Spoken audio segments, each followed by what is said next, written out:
नमस्कार, आप देख रहे हैं विपक्ष ऑलवेज विद दम। मैं हूं परवीन शेख। कर्नाटक का सियासी संकट खत्म होने का नाम नहीं ले रहा।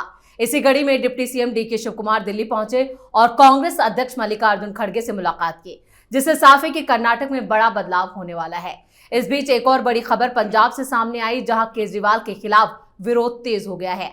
लगातार बढ़ते हंगामे ने आप की समस्याएं बढ़ा दी हैं। पार्टी की गुटबाजी से पंजाब में आप पूरी तरह से बैकफुट पर है। बैकफुट पर तो ममता बनर्जी भी हैं। पश्चिम बंगाल में टीएमसी चीफ ममता का जनाधार घटता जा रहा है।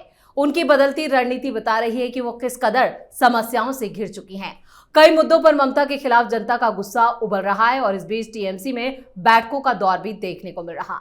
आज अभिषेक बनर्जी के नेतृत्व में टीएमसी की बैठक होने वाली है और इन मुद्दों पर चर्चा के लिए स्टूडियो मौजूद हैं कैपिटल टीवी के editor in chief doctor Manish Kumar और एग्जीक्यूटिव एडिटर राजीव कुमार। आप दोनों का बहुत बहुत स्वागत है। धन्यवाद। डॉक्टर साहब, deputy CM DK Shivakumar की दिल्ली में मौजूदगी क्या संकेत? देखिए, ये मसला बार बार उठता ही रहेगा जब तक उसको बदला न जाए। पिछली बार 1 महीने पहले जब बवाल मचा तो दोनों को शांत करा दिया गया। दोनों को कह दिया गया कि भाई ऐसा है, बदलाव होगा, और डीके शिव कुमार को ये आश्वासन दिया गया कि नहीं, हम लोग कुछ फैसला ले लेंगे। वो इसके झांसे में आ गए, वापस चले गए। दूसरी तरफ सिद्धारमैया को भी कह दिया कि चिंता मत कीजिए, हम लोग कुछ फैसला लेंगे, अभी तो चलने देते हैं। और ये कहा गया कि जो असेंबली का जो सत्र होगा वहां उसके बाद कुछ फैसला लिया जाएगा। अब 27 तारीख को अब सीडब्ल्यूसी की बैठक है। जो जानकारी मिल रही है कि सीडब्ल्यूसी के बैठक में कोई फाइनल डिसीजन होगा, लेकिन जिस हिसाब से डीके शिव कुमार आए वो इसलिए आए कि असेंबली के आखिर में जब सिद्धारमैया भाषण दे रहे थे, उन्होंने अपने मन से फिर से वही बात कह दी कि कोई 2.5 साल का कोई फॉर्मूला नहीं था, मैं ही बना रहूंगा। तो वो ब्रीच किया है, वही कंप्लेन लेकर के इधर आए हैं। 48 घंटे का समय है। राहुल गांधी, सोनिया गांधी सीडब्ल्यूसी की बैठक में कोई फाइनल डिसीजन लें। और जो जानकारी जो बताई जा रही है कि सीडब्ल्यूसी के बाद इनफॉर्मली ये लोग बैठेंगे और सोनिया गांधी डीके शिव कुमार के नाम पे मुहर लगाएगी। अब इसके बाद सिद्धारमैया क्या करेंगे, पार्टी कैसे टूटेगी, ये आगे देखा जाएगा। लेकिन जो सवाल है वो ये है कि कांग्रेस पार्टी की राजनीतिक एक्यूमन बिल्कुल खत्म हो गई है। इस तरह का जो हर राज्य में बवाल जो चल रहा है, उसको कर्टेल करने के लिए आपके पास कोई दूसरा मैकेनिज्म नहीं है। पार्टी के अंदर मैकेनिज्म नहीं है। गांधी परिवार की साख खत्म हो गई है। सोनिया गांधी की कोई बात नहीं सुन रहा, राहुल गांधी को सब लाइटली ले रहा है। आखिर क्या समस्या है? कांग्रेस पार्टी को इस पे चिंतन करना चाहिए। बिल्कुल मंथन की जरूरत है। लेकिन राजीव सर, कर्नाटक को लेकर क्या इतनी बड़ी समस्या, ये इतनी विकराल है कि इसे कांग्रेस सुलझा नहीं पा रही? देखिए, आपसी गुटबाजी है तो आपसी गुटबाजी में सब एक दूसरे के खिलाफ लगे हुए हैं। सिद्धारमैया ये चाहते हैं कि किसी तरीके से डीके शिव कुमार को बदनाम करें।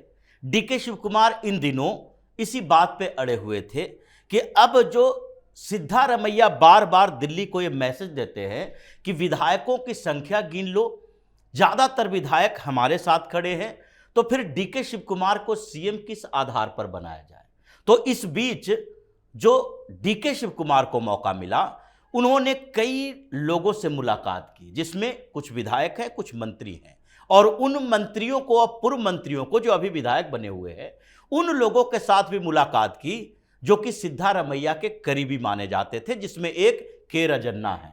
के रजन्ना के साथ उन्होंने 2 बार मुलाकात की और सिद्धारमैया के गुट हंगामा करने लगा इस बात को लेकर कि डीके शिव कुमार के रजन्ना के पास क्यों जा रहे हैं, क्योंकि के रजन्ना तो वो व्यक्ति हैं जिन्होंने सीधे लेटर लिखा था राहुल गांधी को कि वोट चोरी का मुद्दा जो आप उठा रहे हैं, वो मुद्दा कांग्रेस को अपने अंदर सोचना विचारना चाहिए कि 2024 में कांग्रेस के लोग क्या कर रहे थे।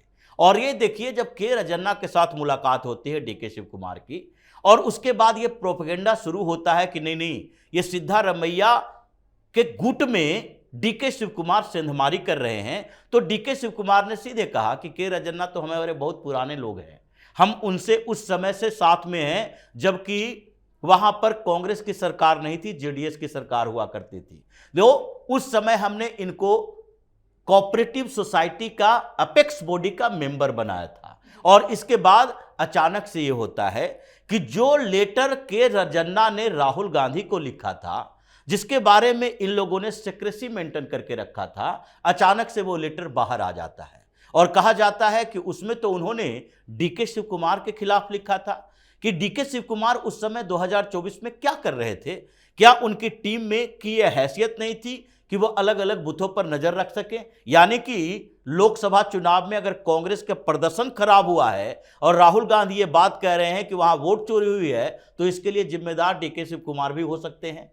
और इस लेटर के बाद डीके शिव कुमार थोड़े से अनकंफर्टेबल हुए, क्योंकि इस समय क्यों लेटर बाहर आया, जबकि वो के राजन्ना से मुलाकात कर रहे हैं, दोनों एक साथ आ रहे हैं। और उधर जी परमेश्वर और सतीश जरकीहोली, इन दोनों के भी मुलाकात होती है और जी परमेश्वर अचानक से इतने एग्रेसिव हो जाते हैं कि वो कर्नाटक के अंदर बुलडोजर एक्शन की भी बात करते हैं, जिसके लिए राहुल गांधी या पूरी कांग्रेस योगी आदित्यनाथ के खिलाफ बोलता है कि नहीं नहीं, बुलडोजर जस्टिस नहीं होना चाहिए। और वो कहते हैं कि वो जो कि मकान का मालिक है अपने रेंटर को नहीं देख सकता और वहां ड्रग पैडलर रह रहे हैं, तो उस मकान को भी ध्वस्त किया जाएगा। उसके बाद जी राम जी बिल के ऊपर जब दक्षिण कर्नाटक में प्रदर्शन चल रहा था कांग्रेस का, ये कांग्रेस का प्रदर्शन था, और उस प्रदर्शन के दौरान ये जो होम मिनिस्टर है जी परमेश्वर, उन्होंने लाठी चार्ज का आदेश दिया, पिटाई भी हुई और उसको डिटेन कर लिया गया, कांग्रेस के डिस्ट्रिक्ट प्रेसिडेंट को गिरफ्तार कर लिया गया।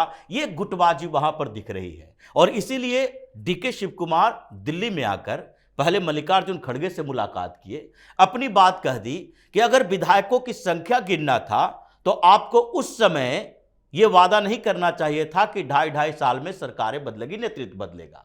यह आपको उस समय देखना चाहिए था कि विधायक दल की बैठक बुला लो, जिसके पक्ष में ज्यादा विधायक है वही सीएम बनेगा, आपने उस समय तो नहीं कही। तो अब यह सवाल नहीं उठना चाहिए, लेकिन फिर भी यह अल्टीमेटम जो डॉक्टर साहब ने कहा है कि अल्टीमेटम दिया गया है 48 घंटे का।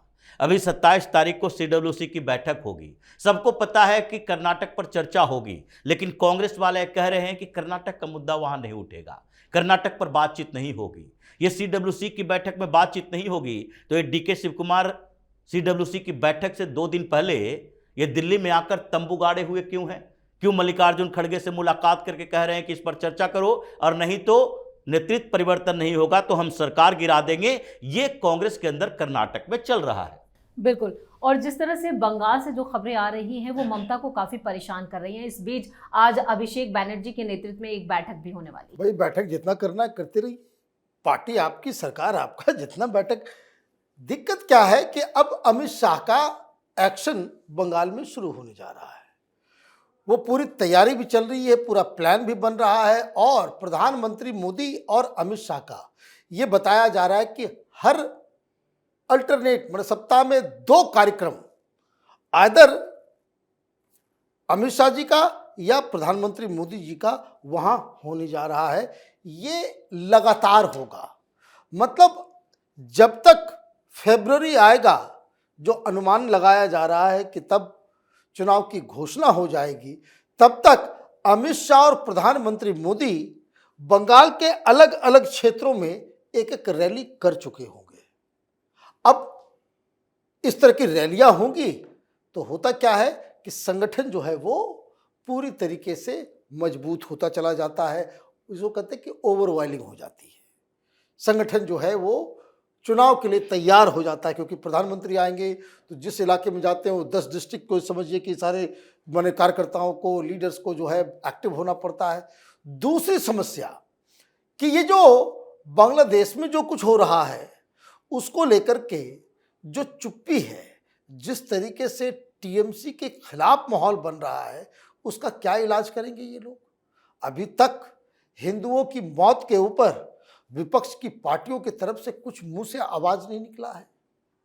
नंबर 3 समस्या कि इन्होंने जो एसआईआर को लेकर के जो बार बार जो मीटिंग का सबसे बड़ा पॉइंट होने जा रहा है कि ममता बनर्जी ने अभी हाल में ही कुछ नेताओं से इनफॉर्मल बैठक की, उसमें साफ उन्होंने कहा कि भाई अब तो घर से बाहर निकलो, जो कट गया सो कट गया। उसके अलावा 1.25 करोड़ 1 करोड़ 40 लाख के आसपास जो ड्यूबियस जिनका नाम ऑलरेडी आ चुका है और उनके ऊपर संदेह है, उसको कैसे बचाया जाए उसके ऊपर काम करो।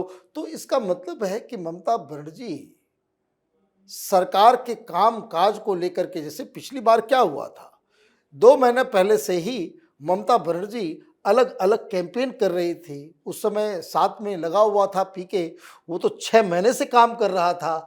ये प्रचार प्रसार का काम ऑलरेडी, नैरेटिव बिल्ड करने का एक ऑलरेडी काम शुरू हो गया था।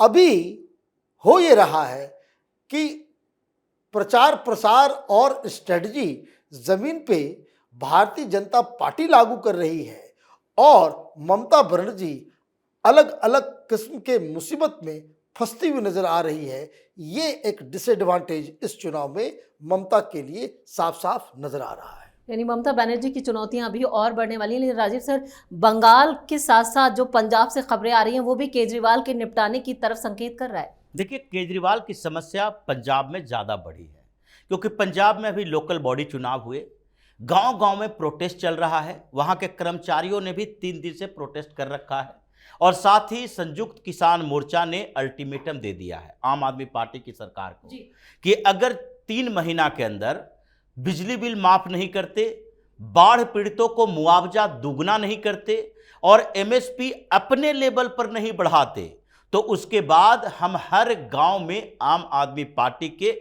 एंट्री बैन का पोस्टर लगाएंगे, किसी गांव में तुम्हें जाने नहीं देंगे। और इस बात को लेकर केजरीवाल भी परेशान है।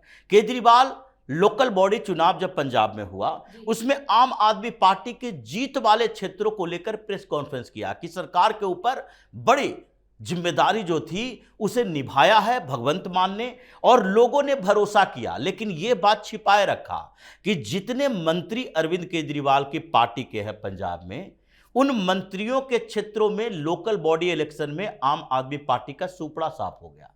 भगवंत मान के अपने क्षेत्र में भी यह आम आदमी पार्टी जीत नहीं पाई।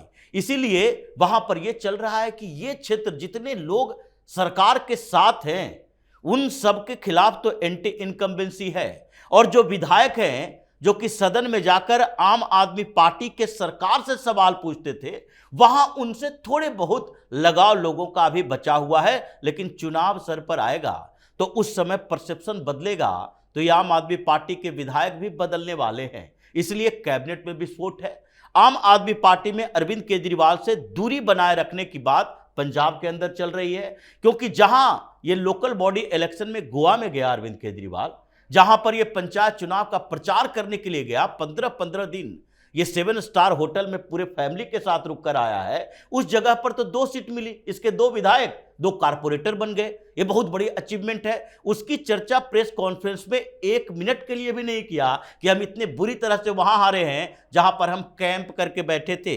तो प्रचार करने गए थे या अय्यासी करने के लिए गए थे, ये सवाल उठने लगा। इसलिए आम आदमी पार्टी के लिए पंजाब में जो गांव गांव में प्रोटेस्ट चल रहा है, भगवंत मान अब ये मान कर बैठा है कि अभी कुछ समय तक अरविंद केजरीवाल, मनीष सिसोदिया के एंट्री बैन कर दो, इनका चेहरा यहां दिखना नहीं चाहिए। क्योंकि लोकल लेवल पर यह हंगामा चल रहा है कि दिल्ली के कंट्रोल में अगर पंजाब रहेगा तो आम आदमी पार्टी के ये जो विधायक घूम घूम कर प्रचार कर रहे हैं, इन लोगों को गांव में घुसने तक नहीं दिया जाएगा।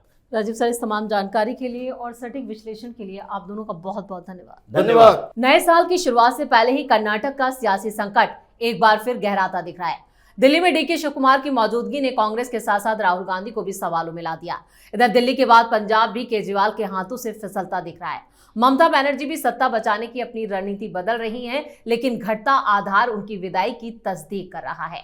इस खास शो में इतना ही। वीडियो कैसा लगा कमेंट करके अपनी राय जरूर दें। वीडियो को लाइक करें, शेयर करें और कैपिटल टीवी को सब्सक्राइब जरूर करें। धन्यवाद।